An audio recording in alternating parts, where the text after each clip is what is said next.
Hi எல்லோருக்கும் வணக்கம். Bigg Boss season 8 Tamil. So இந்த வீடியோவில் நம்ம நேற்று லைவ் ஸ்ட்ரீமில் நடந்த விஷயங்கள் பற்றி தான் வந்து டிஸ்கஸ் பண்ண போகிறோம். ஸோ வீடியோக்குள்ளே போகிறதுக்கு முன்னாடி நம்ம சேனல் நீங்கள் புதுசாக இருந்தீங்கன்னா கண்டிப்பாக சப்ஸ்கிரைப் பண்ணிக்கோங்க. வீடியோ மறக்காமல் ஒரு லைக் பண்ணிக்கோங்க. இப்போ நம்ம வீடியோக்குள்ளே போகலாம். ஸோ இன்றைக்கி நம்ம பார்க்க போகிற டாபிக்ஸ் வந்து பார்த்தீங்கன்னா முத்து அண்ட் பவித்ரா. பவித்ரா வந்து பார்த்தீங்கன்னா நறுக்குன்னு கேட்குறாங்க முத்துக்குமரன்ட்ட. பட் முத்துக்குமரன் வந்து புரிய வைக்க ட்ரை பண்ணார். அதில் என்னுடைய அனாலிசிஸ் என்ன அப்படிங்கிறத பற்றி நானும் டிஸ்கஸ் பண்ண வேண்டியிருக்கு. ஸோ இந்த இஷ்யூ வந்து நடந்துச்சு. அடுத்து ஜாக்லின் வந்து பார்த்தீங்கன்னா அன்வான்டாக ஒரு கமெண்ட் வந்து ராணுவுக்கு எதிராக வந்து விட்டுருக்காங்க. அது என்ன அப்படிங்கிறத பற்றி டிஸ்கஸ் பண்ண போகிறோம்.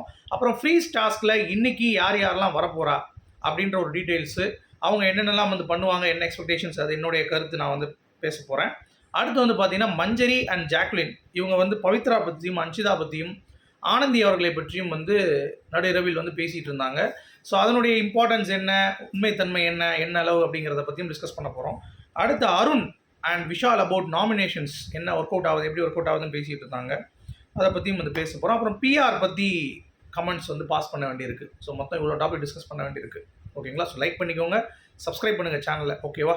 ஸோ இப்போ வீடியோக்குள்ளே போகலாம். ஸோ வந்து முத்து அண்ட் பவித்ரா இவங்க 2 பேருடைய ஒரு conversation about captainship task. So என்னங்க கேப்டன்ஷிப் டாஸ்க் இப்படி சொல்லிவிட்டு என்கிட்ட வந்து நீங்கள் ரொம்ப ஃபீல் பண்ணி அழுதுட்டு இருந்தீங்க. நான் கூட வந்து பார்த்தீங்கன்னா சரி நீங்கள் அழுவுறீங்கன்னு சொல்லிட்டு நான் சில விஷயங்கள்லாம் பண்ணேன். பட் நீங்கள் என்னன்னா விஜய் சேதுபதி சார்கிட்ட நான் அந்த வார்த்தை யூஸ் பண்ணேன் அப்படிங்கிறத சொன்னீங்க. ஆமாங்க, அது வந்து என்ன சமாதானப்படுத்திக்கிறதுக்கு இவ்வளோ கேப்டன் ஆகலையே, அதனால் அவங்க ஆகிட்டோம் அப்படின்ற மாதிரி நான் சொன்னேன் அப்படின்றாங்க. அது தப்பு தானேங்க, உங்களுக்கு அது புரியலையே நான் என்ன சொல்ல வரேன் அந்த பாயிண்ட்டு. இப்போ நான் என்ன கேட்குறேன், டம்மி பீஸ் தான் சொல்ல முடியும். எனக்கு என்ன புதுசாக சொல்கிறதுக்கு புரியல. இப்போது 3 தடவை கேப்டன் இருந்தாலும் ஜெயிக்க முடியல, 4வது தடவை கேப்டன் ஆகியும் வந்து சரி அட்லீஸ்ட் ஜெயிச்சிட்டாங்க அப்படின்ற மாதிரி சொல்கிறது. அப்போது 4 தடவை கேப்டன் ஆகி ஜெயிச்சவன் வந்து கெத்தா, இல்லை 4 தடவை கேப்டன் ஆக முடியாத ஒருத்தன் தோற்றவனுக்கு வந்து வேஸ்ட்டா? அது நீங்கள் யோசிச்சிங்க. அப்போ அப்படின்னாலும் அவர் வந்து தன்னை கேவலம் படுத்தியிருக்கார் முத்துக்குமரன். 4 தடவை அதாவது 3 தடவை தோக்கடிச்ச ஒரு பொண்ணை கூட தோற்றுருக்க அப்படிங்கிறத அவன் வந்து எப்படி நினச்சிக்கிறான்னா பெருமையாக நினச்சிக்கிறான். நீ அப்படி நினச்சிக்கோ. முத்துக்குமரன் மாதிரி வாரு எவனுமே எல்லாருமே வந்து என்கிட்ட தோற்றவங்க, இவன் தோத்துட்டானே நம்மக்கிட்ட வந்து எல்லாம் நம்ம தான் தோப்போம் எல்லாரும் கூடயும், இவன் நம்ம கூட தோத்துட்டானு சொல்லி பாசிட்டிவ் எடுத்துக்க வேண்டியதானே. அதை ஏன் இவங்க வந்து நெகட்டிவாக எடுத்து மைண்டை போட்டு புழுங்கிக்கணும் அப்படிங்கிறது நீங்கள் எதாவது யோசிச்சிங்களா? எனக்கு அந்த பாயிண்ட் வந்து யோசித்தேன் நான். அப்போ நீங்கள் வந்து அப்போ நீங்கள் உண்மையிலே அப்படி தான் நினைக்கிறீங்களா பவி? அப்படிலாம் இல்லை. அப்போ முத்துக்குமரன் அப்போ உங்ககிட்ட தோற்றுருக்கானா அவன் எவ்வளோ மொக்கையாக இருப்பான் அப்படின்னு அப்படி பார்த்துக்கோங்க நீங்கள். அவன் வந்து என்ன சொல்கிறான்னா, சரி ஓகே பவிக்காக நான் வந்து விட்டு கொடுத்த மாதிரி அப்படி ஒரு மைண்ட் செட் இல்லாமல் நான் தோத்துட்டேன், பட் பரவாயில்ல, அது ஏற்கனவே எஃபர்ட் போட்டிருக்க பொண்ணுக்கு தான் நான் கொடுக்குறேன்றது அவனுடைய புரிதல்னா நீங்கள் அப்படி யோசிச்சுக்கோங்க.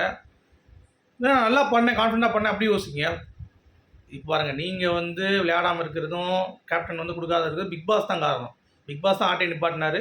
நீங்கள் கேப்டன் சொல்லி அறிவிச்சாச்சு, அதுக்கப்புறம் பிக் பாஸ் ஒத்துக்கல. அப்போ நீங்கள் பிக் பாஸ் தான் வந்து டவுட் போடணும். முத்து நீங்கள் சரியாயிட்டீங்க ஒரு நாள், அப்போ நான் வந்து சரியாகலை, எனக்கு வந்து இப்படி சொல்லிட்டீங்கன்னா இப்போ என்ன பண்ண சொல்கிறீங்க? சாரின்னு கேட்டார். அதுக்கு மேலே என்ன பண்ணணும்? நான் இதுக்கு மேலே பண்ணணுன்னா நான் வெளியே வந்து உங்களுக்கு பண்ணுறேன் அப்படின்ற காலில் கூட விழுறேன் அப்படின்ற மாதிரி சொல்கிறார் போல தெரியுது. இல்லைங்க வேணாங்க அப்படின்ற மாதிரி சொல்கிறாங்க. ஸோ இது வந்து லாஜிக்கலாக நம்ம யோசிச்சு பார்த்தோம்னா முத்து அவன் மிஸ்டேக் பண்ணிட்டான், சாரி கேட்டான், அவ்வளோதான், முடிஞ்சு போச்சு. அதோட வந்து பார்த்தீங்கன்னா பவித்ரா இதை திருப்பி இதை கொண்டு வரது ஏன் அப்படிங்கிறது தெரியல, இந்த ஒரு கான்வர்சேஷன். அதுக்கு ஜாக்லின் நம்ம ராணுவ இருக்கார்ல, அவர்கிட்ட வந்து சமைச்சிட்டு இருக்கும் பொழுது ஒரு கமெண்ட் பாஸ் பண்ணுறாங்க. என்ன அப்படின்னா, நான் மட்டும் கிறிஸ் டேட் அப்படின்ற ஒரு கேம் வந்து உள்ளே ஆடினாங்க. அதில் நான் மட்டும் கிறிஸ்மமாக இருந்தேன்னா உன்னை கருவிலேயே வந்து பார்த்தீங்கன்னா கலைச்சிருப்பேன் அப்படின்ற மாதிரி ஒரு வார்த்தை சொல்கிறாங்க. உன்னை கருவிலேயே கலைச்சிருப்பேன். ஸோ இது வந்து பார்த்தீங்கன்னா டெக்னிக்கலி இல்லை எப்படினாலும் நீங்கள் சொல்லலாம், ஃபன்னாக சொல்கிறேன்னு சொல்லி சில பேர் உருட்டலாம். அதாவது மஞ்சரி கூட சொல்லுவாங்க அந்த டாஸ்க் முடிஞ்ச கொஞ்ச நேரத்தில் வந்து, ரே நீலாம் விஷம்டா, உன்னால நான் விஷம் வச்சே கொண்டிருப்பேன் அப்படிம்பாங்க. அதாவது ஒருத்தனை வந்து விஷம் வச்சு கொள்கிறேன் அப்படிங்கிறது நீங்கள் ஃபன்னாக எடுத்துக்கணுன்னா எனக்கு புரியல ஆக்சுவலாக. அப்போ நிக்சன் வந்து போனவட்டம் ஒரு கமெண்ட்டில் பாஸ் பண்ணி மாட்டினான் தெரியுமா ஒரு வட்டம். இப்போ பாடி ஷேப் எனக்கு இப்படி இருக்கணும் அப்படி இருக்கணும் அப்படிங்கிறது அவனுடைய கற்பனைன்னு சொல்லி விட்டுடலாமா? அவளே சொன்னான், சும்மா சொன்னான்ப்பா, அவன் பாடி ஷேப் இப்படி இருக்கணும் அப்படி இருக்கணும்னு, நிமிஷம் என் டைப் இல்லை அப்படின்னு சொன்னாங்களா? அது இதுக்கு போட்டு நீ ஓடிட்டு இருந்தீங்க அப்படிங்கிறது ஒரு பாயிண்ட் இருக்குல்ல. அடுத்து நிக்சன் வந்து இன்னொரு வாரத்தை கூட சொல்லியிருப்பான், கள்ளிப்பால் ஊற்றி கொண்டிருப்பேன் அப்படின்ற மாதிரி. கரெக்ட் ஞாபகம் இருக்கா உங்களுக்கு? அந்த ரவீனாவே யாரோ சொல்லியிருப்பான். அப்போ அவனை பிடிச்சி அடிச்சிட்டு இருந்தாங்க. அப்போ இது என்ன பாகுபாடு?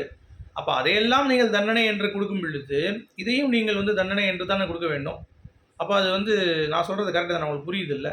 ஸோ அப்படி இருக்கும் பொழுது ஏன் வந்து அது மாறுபடுது, என்ன எதனால் அது வந்து பார்த்திங்கன்னா குறைத்து மதிப்பிடப்படுது அப்படிங்கிறது என்னுடைய மிகப்பெரிய ஒரு கேள்வியாக இருக்கிறது. ஸோ ஜாக்லின் கண்டிப்பாக அது ரொம்ப ரொம்ப தவறு. ஒரு வார்னிங் குடுக்கணும். அட்லீஸ்ட் நிக்சனுக்கு வந்து குடுத்த மாரி வந்து பார்த்தீங்கன்னா, கள்ளிப்பாலுக்கு வந்து குடுத்தார்ல கமல் சார். பட் இதில வந்து விஜய் சேதுபதி பண்ணுவாராங்கிறது தெரியல. ஏன்னா ராணவுக்கு கீப் ஆன் அந்த முத்து, மஞ்சரி, ஜாக் அண்ட் தீபக் எல்லாருமே ரொம்ப மட்டம் தட்டுற மாரி வந்து பார்த்தீங்கன்னா, அவன வந்து பேசிட்டு இருக்காங்க. ஈவன் இவங்க இருந்தால் பெரிய பருப்பு மாரியும், முத்து எல்லாரும் தவறு பண்ணுவாங்க. எல்லாரும் மனுஷங்க தான். எல்லாருக்கும் வந்து பார்த்தீங்கன்னா, கோவம் வரும். எல்லாத்துக்கும் வந்து கடுப்பா தான் இருக்கும். அது இவன் இப்படி இருக்கான், அப்படி இருக்கான்னு சொல்லி அவன மட்டம் தட்டுறதே வந்து பார்த்தீங்கன்னா, வேலையா வச்சிருக்கானுங்க. ஸோ இது வந்து பார்த்தீங்கன்னா, ரொம்ப ரொம்ப தவறான ஒரு விஷயமா நான் வந்து பார்க்குறேன். அடுத்து ஃப்ரீஸ் டாஸ்க்கு. ஸோ ஃப்ரீஸ் டாஸ்க்கில Deepak family, Vishal family, Manjari family மற்றும் ரயானுடைய ஃபேமிலி. ரயானுக்கு வந்து அவங்க அம்மாவும், சிஸ்டரும் வராங்களாம். தீபக் வந்து அவருடைய பையனும், ஒய்ஃபும் வராங்களாம். தீபக் தான் வந்திருக்காங்கன்னு கேள்விப்பட்டேன். அடுத்து விஷாலுக்கு வந்து பார்த்தீங்கன்னா, அவருடைய அம்மா வந்திருக்காங்க போல தெரியுது. மஞ்சரிக்கு வந்து அவங்களுடைய பையன் மட்டும் வந்திருக்கான் போல தெரியுது. அவங்க அம்மா வந்தாங்களா அப்படிங்கிறது தெரியல. இதுதான் வந்து நமக்கு அப்டேட். ஸோ தீபக் நிஜமா பையனுக்காக தான் பிக் பாஸ் வந்தேன்னாரு. அவன் பையன் வந்து அவனுக்கான அந்த ஒரு கமெண்ட்டை கொடுக்கும் பொழுது எப்படி இருக்கும்? செம்மையா விளாடுறீங்கப்பா ஆவுன்னு அந்த ஒரு விஷயம் நான் வெயிட் பண்ணிட்டு இருக்கேன்.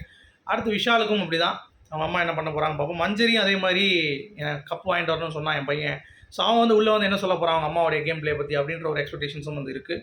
ரயான் கண்டிப்பாக அவருக்கும் வந்து ஒரு வாரம் தப்பிச்சிட்ட தம்பி, டிக்கெட் ஃபைனலை விட்டுறாதப்பா அப்படின்ற மாதிரி. ஏன்னா அதை பிடிச்சிட்டனா அடுத்து ஃபைனல் வீக் போயிடலாம். ஸோ பார்த்துக்கோ அப்படின்ற மாதிரிலாம் வந்து சில போதனைகள் சொல்லுவாங்களா அப்படிங்கிறது தெரில. ஸோ அது ஒரு பக்கம் வந்து போயிட்டுருக்கு அப்படிங்கிறது தான். ஸோ இதுதான் ஃப்ரீ ஸ்டார்ஸ்கோட அப்டேட். இன்றைக்கி அவங்க வரப்போகிறாங்க அப்படின்ட்டு. அடுத்து மஞ்சரி, ஜாக்லினும், அன்ஷிதா பற்றியும் பவித்ரா பற்றியும் வந்து கீப் ஆன்.